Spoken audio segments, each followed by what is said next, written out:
Hey students, this is Mrs. Lindstrom. In this video, I'm going to be introducing you to a poet named Oliver Wendell Holmes. We're going to be TP casting and tearing apart one of his more famous works called Old Ironsides. So have your copy of the poem ready to go and we will tear it apart together. Let's get going. So Holmes was born in 1809 and he passed away in 1894. He's not what you would expect probably traditionally when you think of like a poet. He was a doctor and he was kind of famous in the Boston area, especially for his lectures at Harvard. He also taught anatomy at Dartmouth and he served as the dean of the Harvard Medical School. Holmes was also part of this group called the Fireside Poets, and he's also technically part of the Romantic movement as well, given the time period that he was writing in. So what I'll have you guys do is take a pause here, pause the video, and just read and take a couple notes on who the Fireside Poets were. Okay, so now that you have an idea about how popular the Fireside Poets are, it's also important to take note of kind of the ideas that we'll see in Holmes's poetry, especially rooted in this concept of the American mythos. So that means, what is our mythology we have about ourselves as a country, as a people? What are some of our symbols? What are those thematic concepts that we see arising? So ideas like patriotism, national pride, nostalgia, kind of looking at that romantic sensibility of romanticizing the past. So think about those things when we're reading his poems. Okay, let's take a brief moment here to just remind ourselves of the process of TP casting a poem. Pause the video if you need to. So before we TP cast the poem, let's just get a little bit of background information and some vocabulary terms straight so that it doesn't impede our understanding of the poem. So here's a little bit of background information. The U.S. Constitution, or Old Ironsides, was constructed in 1794 to 1797. And it is still the oldest commissioned warship in America. It's technically still service and seaworthy, so but of course they're not going to put it out there because it would probably get its poor little butt kicked by all of these, modern day warships. But in any case, this ship was extremely successful and it saw a lot of battles. It was nicknamed Old Ironsides because during the War of 1812, the cannonballs that were hitting its side seemed to kind of be bouncing off of it. Now, like all things do, they age, and after serving in multiple wars, the poor ship starts to kind of fall apart a little bit. And so this generates some discussion about what should we do with it, and there are people talking about, oh, we should probably just scrap it and send it to kind of the junkyard, basically. And this really upsets Oliver Wendell Holmes. He does not want to see this bastion of American patriotism, the symbol of sort of national success and pride, get scrapped. So this is what motivates him. It's essentially the exigence for him to write this poem. So before we read it, it's important to get some of the vocabulary down here so that as you read it, it doesn't interfere with your reading and enjoyment of the poem. So the word ensign, that means flag or standard, especially in the military. You'll see the word vanquished, which means conquered. Tread just means footsteps. We'll see this allusion to Greek and Roman mythology, to the harpies, who were those half-human, half-bird figures that were basically the personification of strong and stormy sea winds. We will see the word mast, which is a spar or tall pole that holds the sails or the flags on the ship. The word threadbare means worn out or wearing out due to use or age. And then lastly, gale means especially strong winds. Now let's read along with a recording of the poem. Ay, tear her tattered ensign down, long as it waved on high, and many an eye has danced to see that banner in the sky. Beneath it rung the battle shout, and burst the cannon's roar. The meteor of the ocean air shall sweep the clouds no more. Her deck, once red with heroes' blood, were knelt the vanquished foe, when winds were hurrying o'er the flood and waves were white below.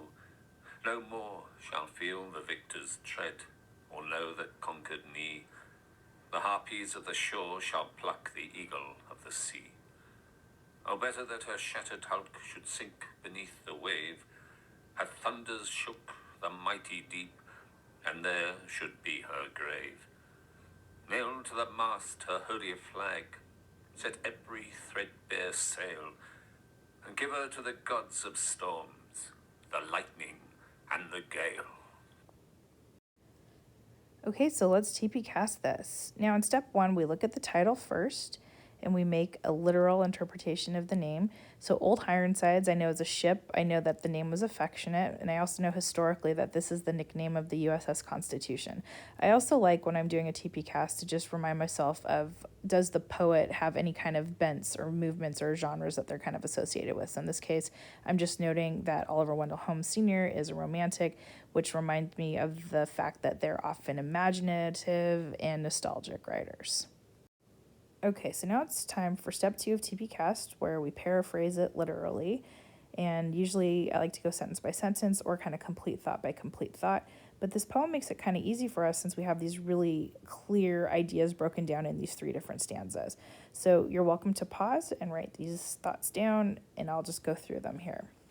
So the first stanza, we have the speaker saying, yes, tear this old gnarly flag down. It's flown up there long enough. Lots have seen it fly. This flag, the ship, has seen a lot of battles. The ship will be out of service. Then the speaker goes on to say, the ship will no longer have the blood of heroes or soldiers, nor the surrendering of enemies on board. Also, that these scavengers on land will pick over her body.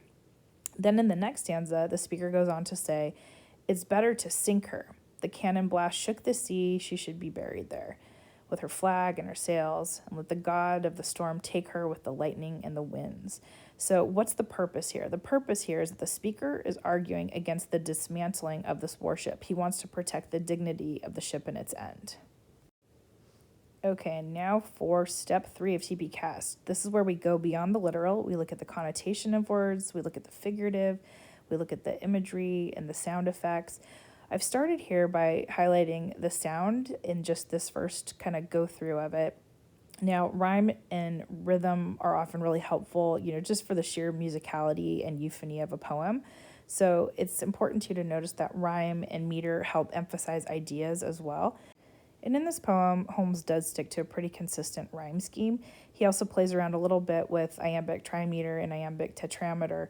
So that keeps this nice musicality, this flowy, sort of sing-songy rhythm of the poem, which would make it really easy for people to remember, almost like a song, and share it with their family members. So this is what would make it pretty famous as well, just because it has that kind of earworm quality to it, where it has kind of a nice jazzy, snappy, you can clap your hands to it sort of rhythm that people wouldn't forget.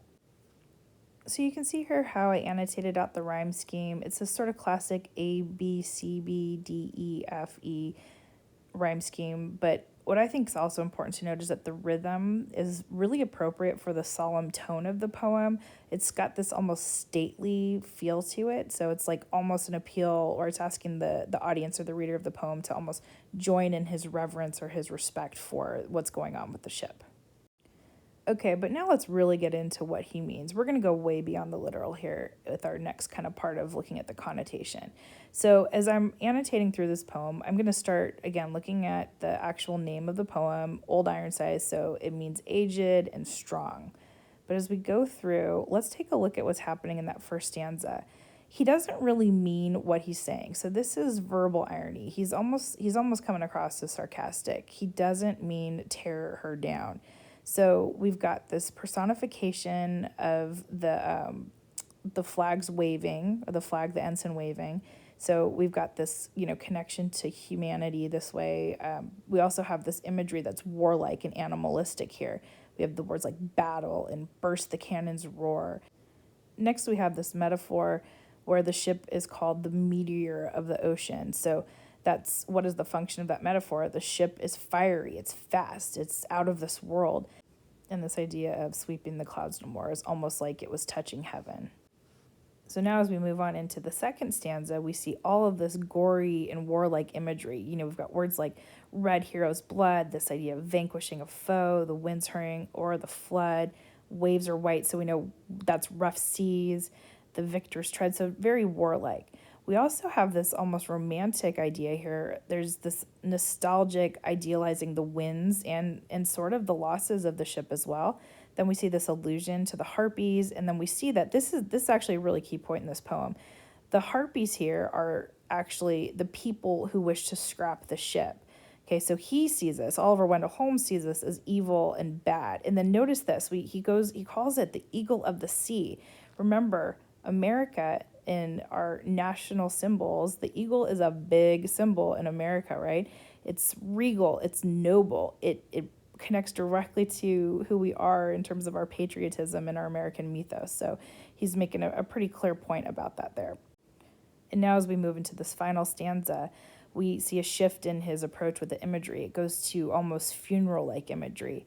There's this idea of burial and aged, and also this sort of religious, because he's talking about her grave, and then he refers to the ship as, being holy, essentially. So there's this romanticizing of her here as well. We also have this idea of the god of storms. I mean, could that be Zeus? Could that be Thor, etc.? Any of those gods. He doesn't say specifically which one. And then we see another romantic nod in here because of the references to nature. This idea of going back to your rightful place in the end. That's that sort of natural state of things. And then sometimes I wonder if this nail to the mast, her holy flag, is that an illusion, like Jesus being nailed to the cross, almost a sacrificial, unjust thing happening to her. I could be crowbarring it there, but it's always made me kind of think about that. And then also the metaphor of the thunders in this stanza also refers to just the cannon's blasts. Okay, now we're going to combine steps 4 and 5 together. So we're going to look at the voice and the attitude, the tone, and then are there any shifts? Now in the first stanza, we see a sense of sarcasm. He's actually being ironic here. He's mocking these people who want to scrap the ship, and he's essentially adopting their voice. So his tone is very mocking here. And then as we move into the second stanza here, we see that the speaker does not approve of scrapping the ship, and his tone is almost romantic because it's like admiring the past with the fighting and the battles, and hey, look how cool the ship was and all these great things it did. And so he's admiring and he's nostalgic. And then as we move into that third stanza, we see this tonal shift. This is where, we see his voice and his opinion come out. So there should be her grave is really what he's arguing. Like, don't scrap the ship, right? If you're going to do something to this wonderful, like, bastion of American patriotism and, this war hero, essentially, it should go down in the water. It should be down where it worked and it, won victories for our country. So is he being dramatic? Absolutely. He's passionate about this. He's being a good romantic poet here. And he almost has a sense of pleading as well. Okay, now we'll revisit the title again, and then we'll also approach the theme as we wrap up this part of our TP cast. So revisiting the poem's title, we know Old Ironsides is this fond reference to the strength of the ship and this old traditional sort of something ingrained in the sense of America's self. We also see these themes of patriotism and preserving symbols of national pride. He has this idea of respecting the dignity and legacy of the USS Constitution because she deserves it. And then ultimately his purpose is don't scrap the ship. But if you're going to do something to her, it's better to just let her go down in a storm because that would be more glorious. That would be more apropos and respecting of her dignity and her history. Now, to finalize our reading of the poem, go ahead and answer these questions in your notes, and thanks for watching.